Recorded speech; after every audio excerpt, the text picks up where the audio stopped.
Hello, this is Kirill, and welcome back to the course on Tableau. And today we will get to start solving the problem that we have at hand. Who gets a bonus?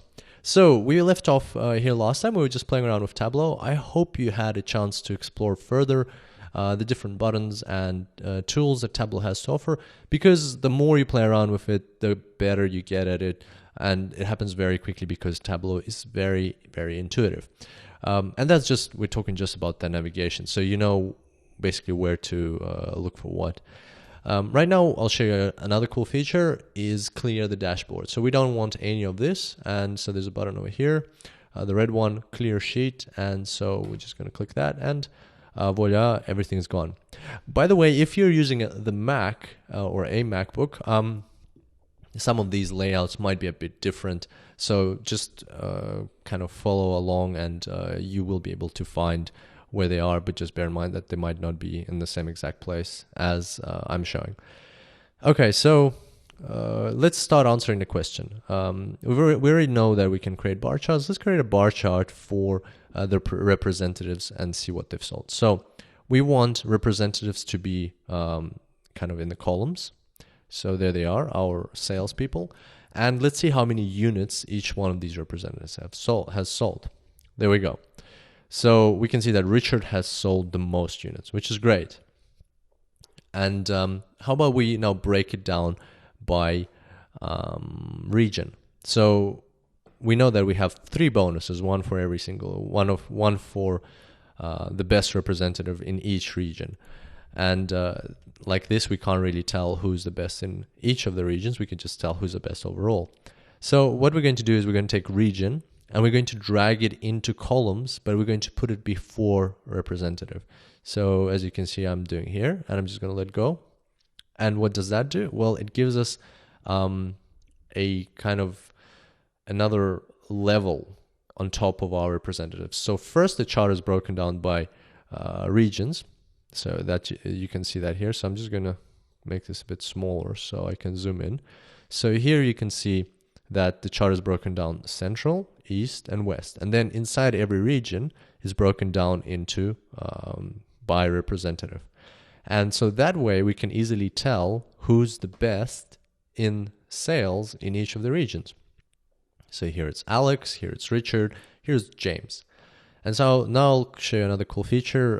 You can order these bars by their size. So if you see this little button here, so when you come roll over the axis, this little button here. So if you click that, automatically they're sorted by size. So you can see how it drops off. And you'd think that this answers our question, but in reality, no, it doesn't, because units is actually the number of items that has been sold. But as we know, our representatives are actually measured based on the dollar value of their sales. And so we need to find out the dollar value. But as you can see here, there's no actual dollar value, total dollar value of sales. We know that, and it's really easy to find it or to see that, because all of our numbers are kept in measures. So we don't even have to look here. We can see here that we only have units and we only have unit price. And we have some of these other fields, which we will talk about further down in the course. But like the ones from our data are units and unit price. There's no total dollar value. And that means that we have to create that total dollar value. How do we do that? Well, it's quite easy. You just have to multiply the number of units the representative had sold by the total unit price for those units. So if I click our data here, I go to view data, you can see here that when, for instance, Nick sold binders, he sold 29 binders at the price of $1.99 each.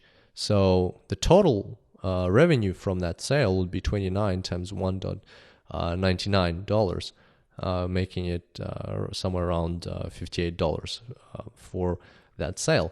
So we need to calculate that multiplied value, and apparently it's not present in our database or in our data set. So let's go ahead and do this in Tableau. And this is where we talk about creating calculated fields.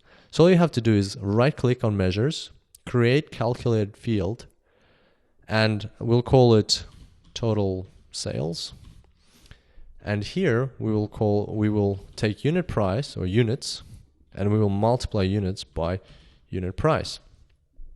We'll click OK. So now we have a total sales value.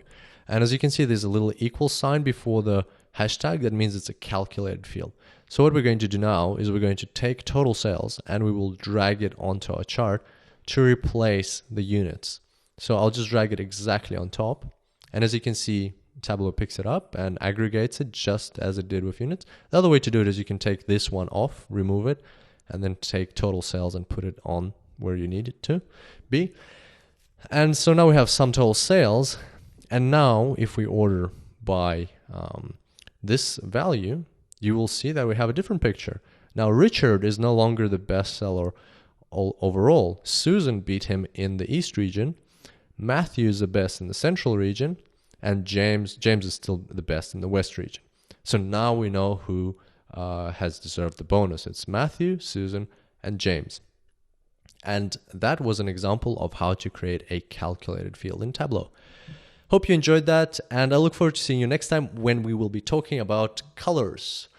Until then, happy analyzing.